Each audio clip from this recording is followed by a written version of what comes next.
Hello and welcome to Feng Shui Live. This is all about how successful people find their way. And today I have someone really exciting to introduce you to, and her name is Shani Magosky. So Shani, thank you so much for being here. I truly appreciate it. My pleasure.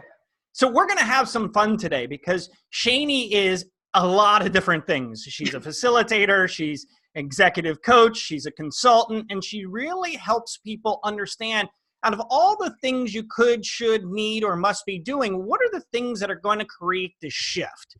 And so that's exactly what we're going to get into. And she's worked with people from all different backgrounds, from the C-suite on down to the employee or just an individual that's ready to take that next level and truly make a shift happen. So thank you so much for being here. I truly appreciate it.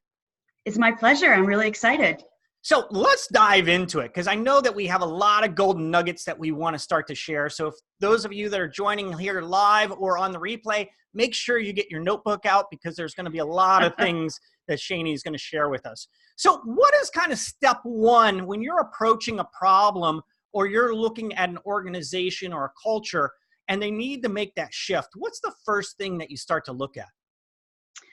Well, a lot of times companies come to me and others in my field with problems that they think are the one that needs to be solved. And often what they're really coming to me with is a sickness or like a symptom. And what they're asking for is a Band-Aid instead of figuring out like what disease is causing the symptom. And let's actually pull that out at the roots instead of just putting a Band-Aid on it or giving them some Tylenol, right? And so a lot of times, so really one of the first things that I do when a leader comes to me with a challenge on their team or in the organization is just start to ask some probing questions and do some discovery and figure out what's really going on there, okay? And then almost always it comes down to things like there's no clear mission, vision, and values.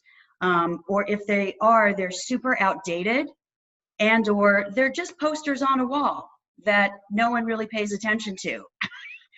And that leaders certainly aren't modeling the behavior for, or they're outdated, or whatever the case may be.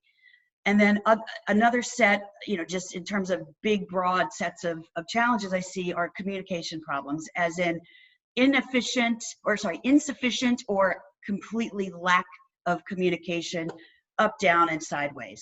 And one of the things that I say to kind of continue with the health analogy is lack of or poor communication is the plaque that clogs the arteries of organizations and teams. I love that.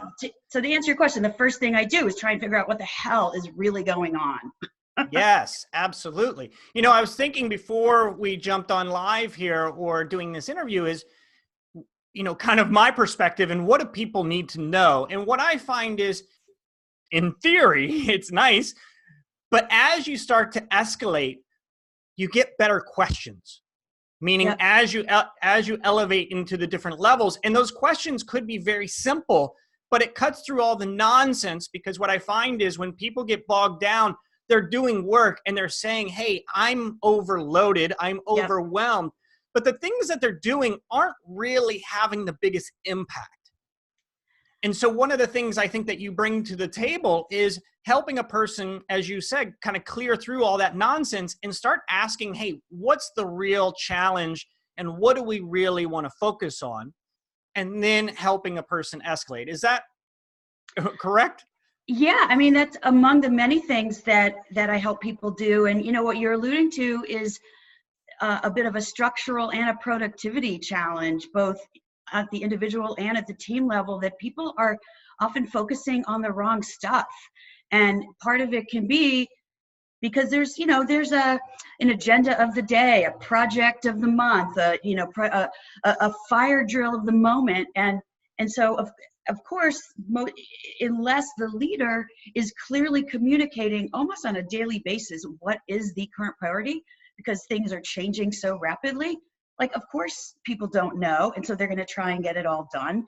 And then when you try to get it all done, you almost always fail miserably because you're splitting your focus, and then you've done a lot of things in a mediocre way as opposed to doing fewer things that are higher priority correctly. And so on the individual contributor level, when I am working with those people, I'm like, don't be afraid to ask what's the priority, or to say, like, listen, these are all the things on my plate, this is what I have time for, like, what can I de-emphasize, or what can I get help to do? Like, people shouldn't be afraid to manage up better.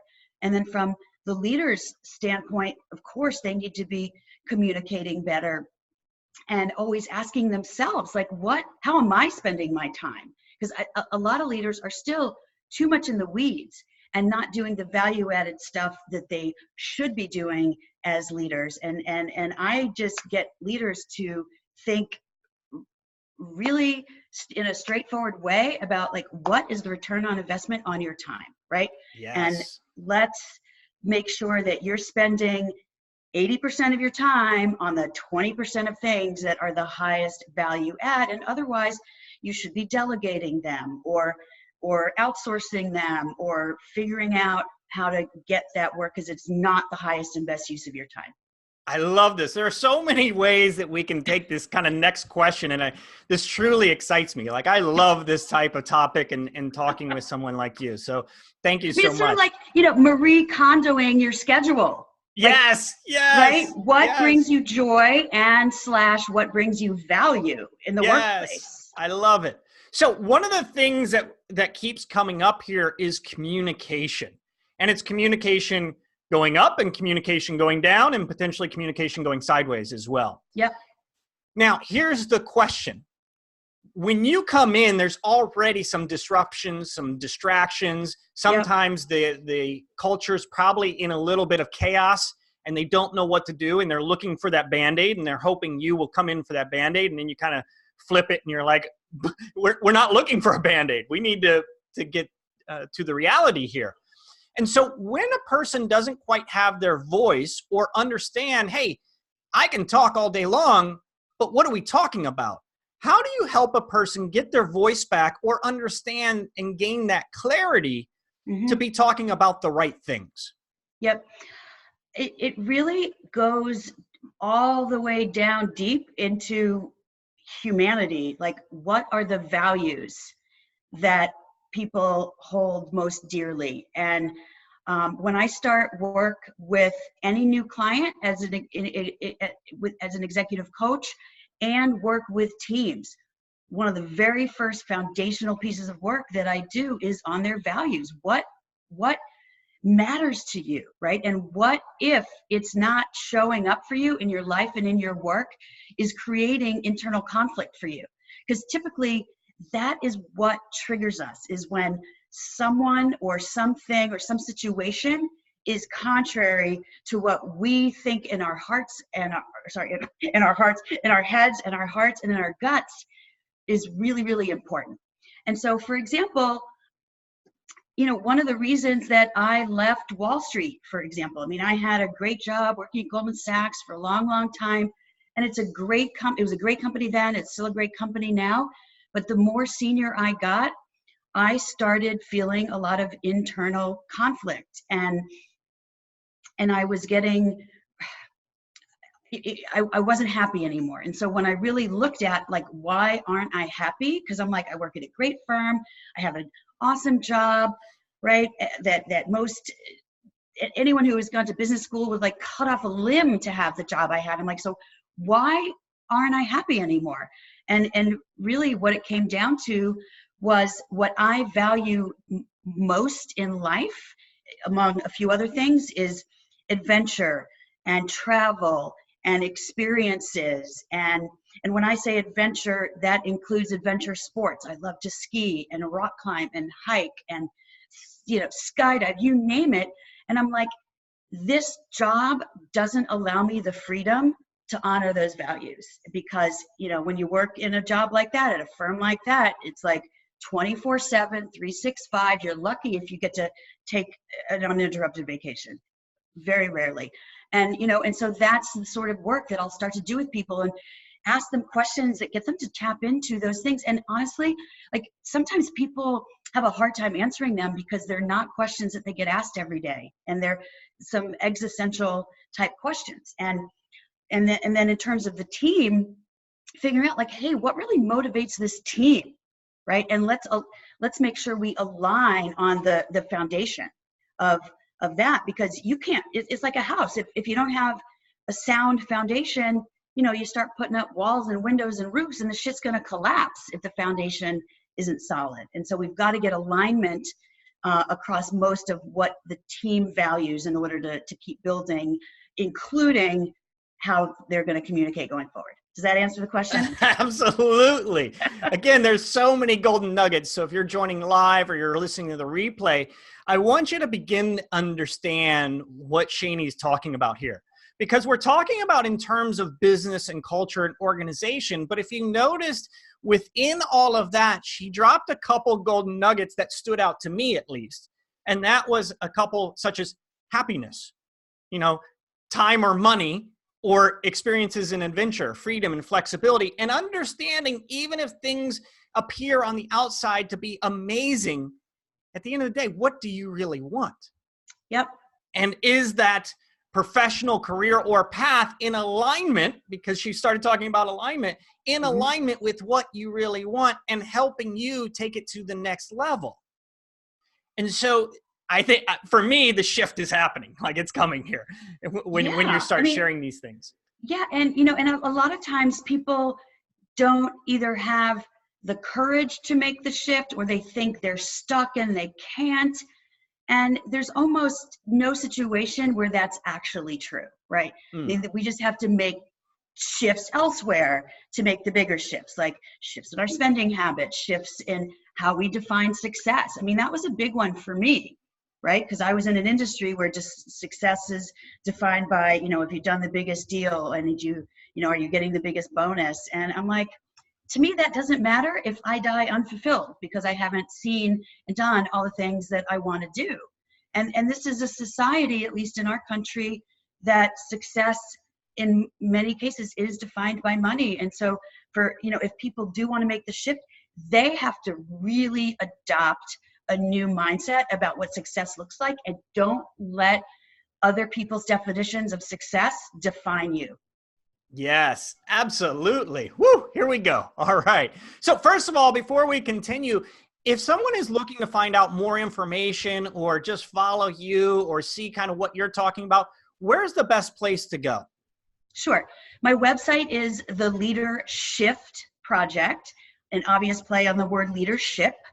But I deliberately use the word shift because to me, shift is what is necessary for success in this world, right? I mean, you've probably heard the term VUCA world. It's a volatile, uncertain, complex, ambiguous, and a lot of people like to add a D, disruptive world. And if people aren't constantly like noticing and making whatever, if it's a shift in strategy or a shift in staffing or a shift in their client base or a shift in their product, and many times, most importantly, a shift in our mindsets, then they're going to get left behind. And so my informal tagline, as I shared with you before we went live, is I help people and organizations get their shift together. Okay? I love that. So the LeaderShiftProject.com is the website. And to reach me by email, it would be just hello@theleadershiftproject.com. I'm on Instagram, Twitter, Facebook, LinkedIn, all under some version of the LeaderShift Project and Shani Magosky. Oh, and I also have a podcast as well, which is the LeaderShift Show on Apple Podcasts and on my website, etc. There you go. So guys, take a moment and follow her because she's doing some really cool, amazing things. So one of the things that I want to ask, because we can kind of go in all different areas here, but we have a limited amount of time and I value your time and just you being here. What is an aha where all of a sudden you witnessed and you saw the shift, like the light bulb or kind of the meteor struck and you're like, and all of a sudden there was a shift in a person. Can you give a specific example where you kind of witnessed that or saw that or helped guide that? Sure. I see it a lot when I'm teaching leaders how to be more coach-like in their style. It's one of the biggest lessons that today's leaders really need for a couple of reasons. One, to the extent many of today's leaders are our cohort of Gen X, we learned under the auspices of leaders who were Great Generation and baby boomers. And their leadership style was very different from what is effective today. They were much more command and control and directive in their leadership style. And that was appropriate for the time back in the day when it was much more of a manufacturing economy, and it was important, process A, process B, because fingers could be lost if people weren't following the processes, et cetera, right? And of course, the baby boomers product of a war and that, command and control, sort of like if you've ever had someone on to talk about the differences in generations, that manifests absolutely in leadership style. And so that's what's been modeled for us. And unless we've been taught a different way to lead, then we don't know. And so I find so many aha moments when I teach leaders what it truly means to be a coach. Because people think, oh, well, if I'm a mentor and I'm being kind, I'm being a coach. No, you're being a mentor. You're giving the benefit of your experience, and being kind is wonderful, but it doesn't help people to catch their own fish, if you know what I'm saying. Being a true coach leader means you are giving people the tools they need to succeed, and then letting them do it, right? Letting them learn from their experience and fail sometimes and learn from those failures and create their own ways of doing things, because otherwise you're always going to be running to fix. And if you're running to fix, you're not doing your job, like that, the higher value add, more strategic type of work. And so I teach leaders to give a coaching methodology and a feedback methodology, and they practice it in the room as I'm teaching it to them. They practice it on each other, and they're always, and so many times they're like, holy shit, this works. Like, I didn't have to tell them what to do. They already knew what to do. All I had to do was ask them the right questions. I'm like, yes, that's exactly what coaching is. Asking them the questions that will give them the ability to dig in and tap into what they already know how to do. And that also builds their confidence to then go do it even better. I love it. And the next question that I have is similar to what you answered, but I just want to make sure that for those that are listening or watching or joining us live or on the replay, is all too often, because a person has had a life event or some experiences, or someone has made it misbehaved, so to speak, and shut them down when they've tried to communicate. How does a person begin to get their voice back so that they have the confidence and certainty? Because there's so many good ideas that happen within the room or in a meeting or something like that. But because someone else has misbehaved, they've shut down and turtled or contracted. And so what do they need to do, or what are those steps to start to realize, hey, I have a good idea or I have a good question, and how do I position myself to be able to be in that position? Yeah.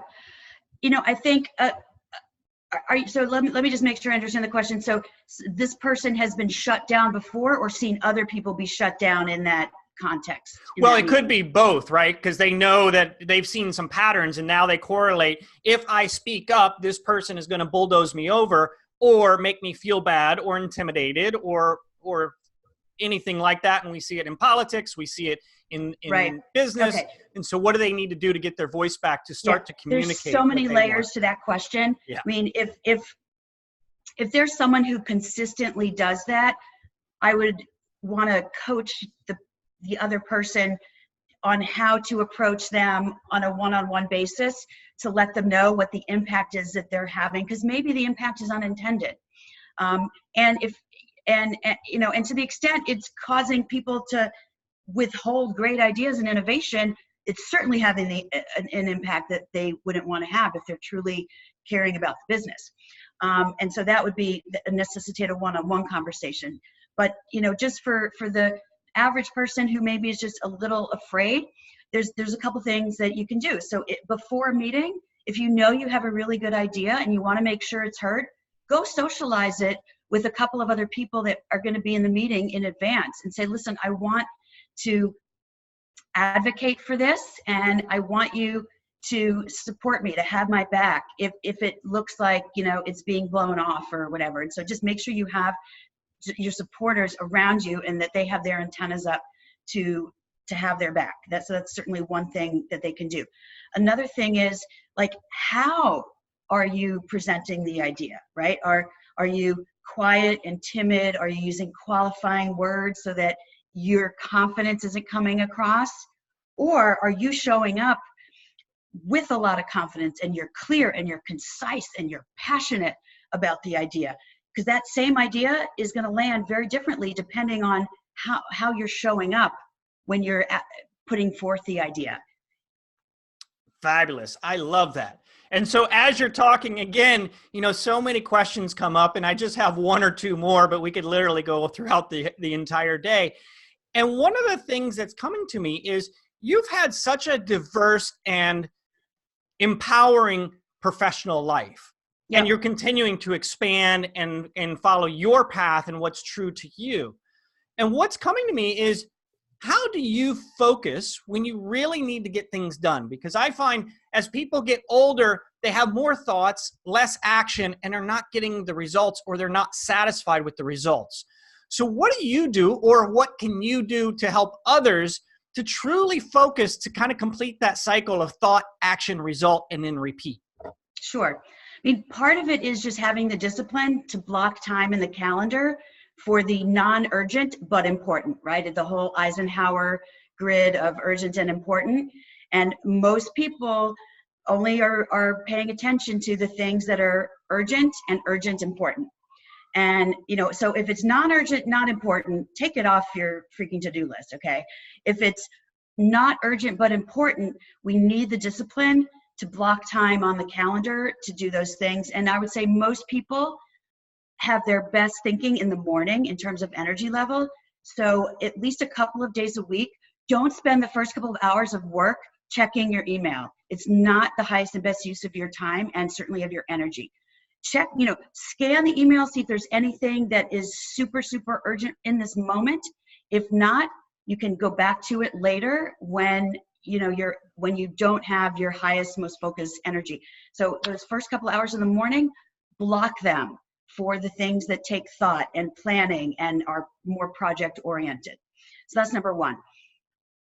Number two is figure out, because I suffer from this, many ideas, oh, I could be doing this, I could do this, right?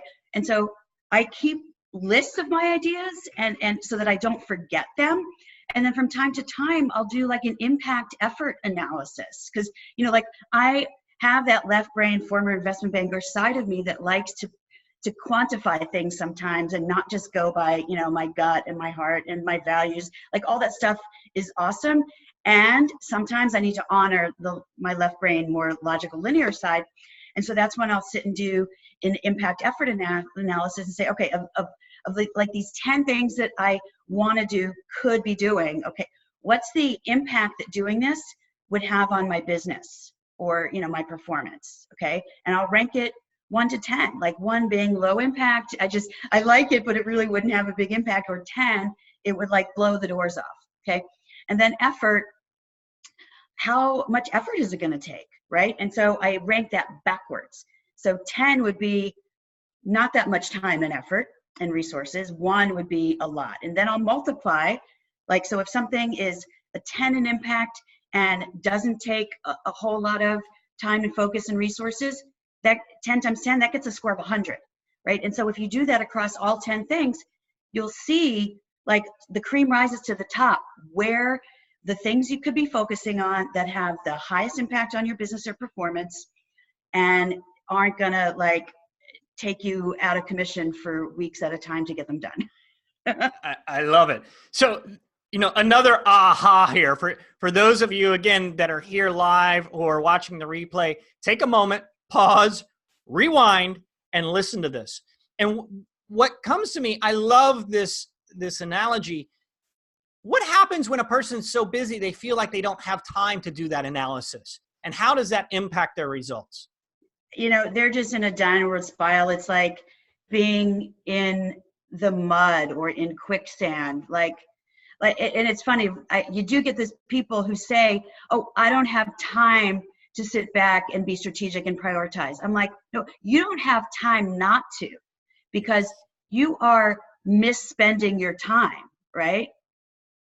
I love that. Oh, this is so good. So again, where can people find you? Because we talked about a lot of golden nuggets. I know you shared midway, but maybe people are just now joining us. Where can people find you or learn more? Sure. The website is the LeaderShift, SHIFT, project.com. Email would be hello@theleadershiftproject.com. And all my social media links are on the website.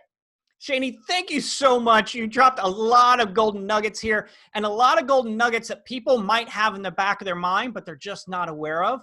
Or you're connecting the dots for them to help them understand, hey, how do I shift from tactics to strategy so that at the end of the day, I really can make that shift happen. So thank you so much for being here. I truly appreciate it.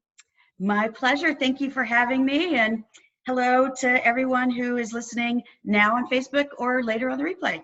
That is fabulous. So if you're just joining us, or if you've been listening, join us every Wednesday at 11 a.m. for Feng Shui Live. And this is all about understanding how successful people find their path and continue with clarity, action, and results. So thank you so much for being here. Look forward to connecting with you again, and have a fabulous and fun day.